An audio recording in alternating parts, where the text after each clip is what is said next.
Hi, I'm Professor Cox, and this video is designed to give you a sense of how this course is going to work.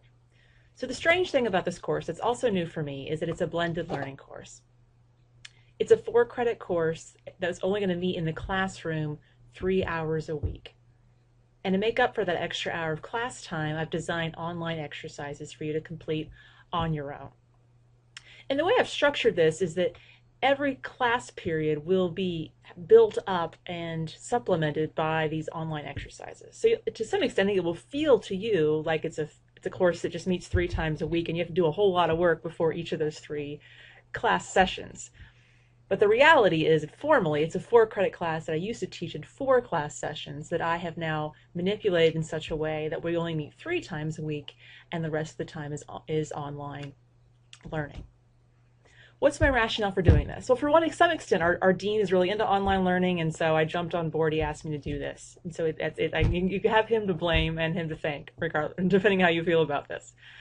The other motivation for me is that this format of doing blended learning, I think, will give me opportunities to give you a lot more feedback than I've traditionally been able to give students. Classic law school model has been one high-stakes exam at the very end of the course, and very little feedback leading up to that other than what you can glean from classroom discussion.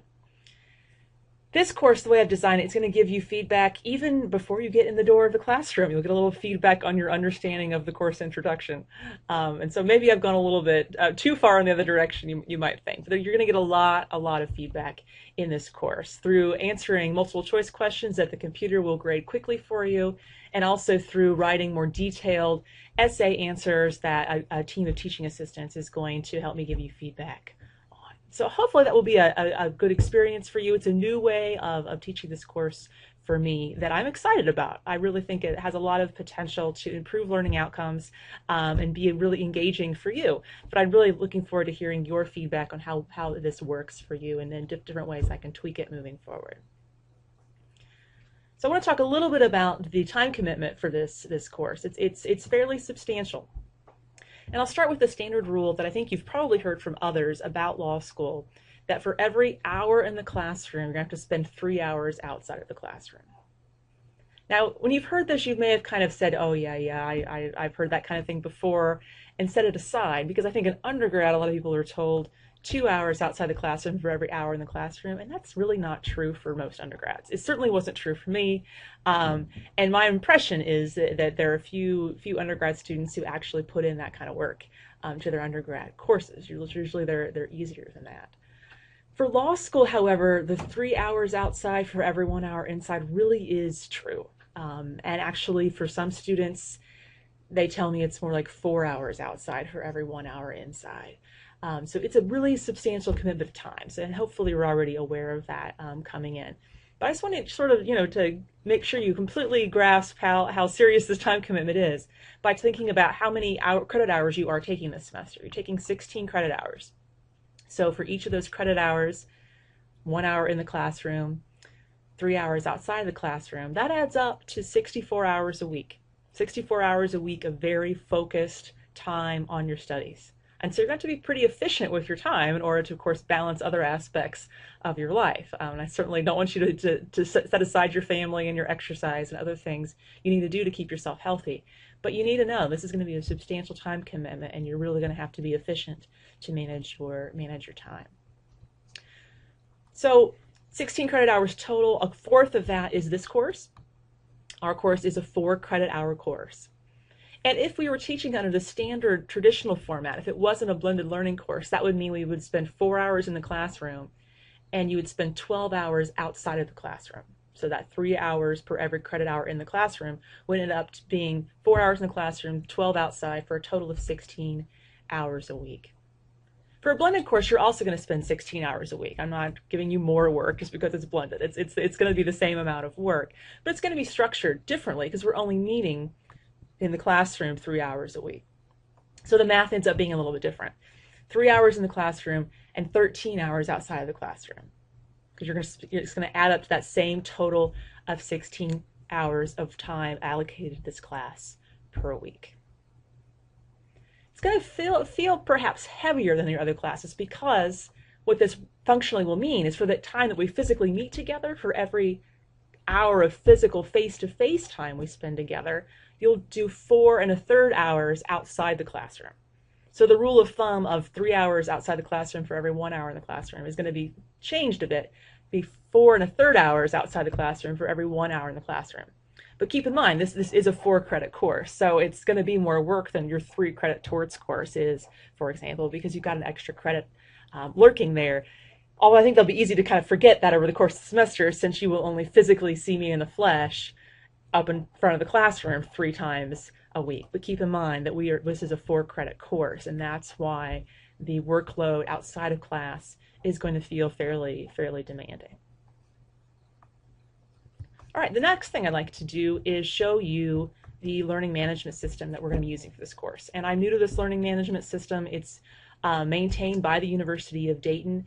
They seem to be fairly responsive in terms of responding to problems. So I'm hopeful that this will work well for us. It's nice that we have people on site here who can help us with our technical difficulties. So you'll go to this website, which I mentioned in the email. You've got that website in your email. Log in with your UD username and password. Same thing you'll use to log into your email for the university and for Porches. And so once you log in, you'll need to go to our course, which is 12 Fall Law 6101, Section 2. And this is what the course homepage looks like. I've outlined the learning objectives for the course. So you can kind of have an expectation of what we're accomplishing, what the exercises are designed to help you be able to do by the end of the semester. And then if you scroll down, there's instructions about how to access the various important parts of the course.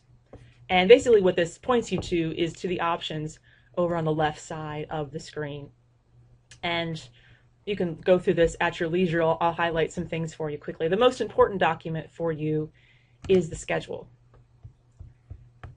And because obviously it tells you when things have to be done. So the schedule is the first document you should take a look at. And you'll notice that there are items that you need to complete by August 23rd, our first day of class. Actually, quite a few items. Most of them are not going to be terribly difficult for you. They're going to be things like introducing yourself and reading the first chapter of the casebook and answering some very easy questions about civil procedures. You understand what civil procedure is after you've watched a quick video on it. So it's not, I don't think, going to be too difficult for you. But part of this idea is to familiarize you with Isidore, hit the ground running, because our first hour of class, really, we've got to get our 4 1/3 hour of work time, even for this first hour of class, in order to fit everything in that we need to do this semester. So as this top line on the schedule suggests, this is really important. You need to complete every assigned task by 8 a.m. on the date that's listed. So before you come to class, and even if this is one of the 10:30 classes instead of the 8:30 class, all the assignments are going to be due at 8 a.m. And so I don't necessarily expect you to turn it in the morning. You can certainly turn it in the night before or 3 days before. I don't care. Please keep in mind that deadline, however, that everything is going to be due. In order to get credit for your quiz and responses, you need to have them in by 8 a.m. on the date that's listed here on the left. So prior to 8 a.m. on our first day of class on Thursday, August 23rd, you'll need to complete these tasks that are listed right here. All right, the other portions of Isidore I think will be fairly self-explanatory. A syllabus is where you'll see general descriptions of course policies. Probably the most important thing to think about here is how this course will work section, and this explains how your contributions to our learning community, the quizzes, and then the final exam work together to calculate to make your final grade for this course. So take a look at that, make sure you understand that, ask me any questions that might arise. And I guess since I mentioned questions, I'll go ahead and quickly show you the forums tool here. I'll have you introduce yourself in this Introduce Yourself forum, but I also have this class questions forum, because so many of the questions that people ask are the same questions that other classmates also have, and I answer them repeatedly, or sometimes, people who are less forward and direct don't ask the question, but they can benefit from other people asking it. So I really encourage you to use this forum tool to ask ask questions. So that way everybody can benefit from the question and the response. And so I have a form here for general questions. So if you have questions about how the course is structured, please use that one. And then once we start getting into course modules and content, if you have a question about discovery that we didn't have an opportunity to address in class, you can use the discovery forum for that purpose. All right, the meat of the course you'll find here on this course modules page. And scrolling down here, you can sort of see that this is a whole outline of the course in the order that we'll work through the materials here. And as you saw with the course syllabus, or this course schedule, excuse me, it's referring expressly to portions of the course modules. So what you'll be doing for Thursday is completing the course introduction module. And so you'll find that right here, and everything is described in the schedule you will find here in the module. So you'll need to actually complete these two sections. First is titled What to Expect from This Course. The second is titled Introduction to Civil Procedure. So those will be the tasks that you will need to work through. Okay. Those tasks will to some extent refer to the forums tool, which I've already shown you. They'll also refer to tests and quizzes, which is just a housing point for the quizzes for the course. You'll see that there are a lot of quizzes here. Please don't be overwhelmed by that. Some of these quizzes are only 2 or 3 questions long. They're not all super demanding. But this is how you'll go in and answer questions. And so just make you aware of that. You'll familiarize yourself with this first assignment. All right, well, I think that's all for now for this video. I just wanted to introduce you to the course, the mechanics of how we're going to use this course. This website really is your one-stop shop for how the course is going to be structured, but it's not a fully online course. I'm still going to see you 3 times a week. So if you need that human contact as well, we're going to have 3 hours a week together in a traditional classroom environment, supplemented with these online learning activities. So I'm looking forward to this semester. I hope you are too, and I'm looking forward to meeting you. Thanks.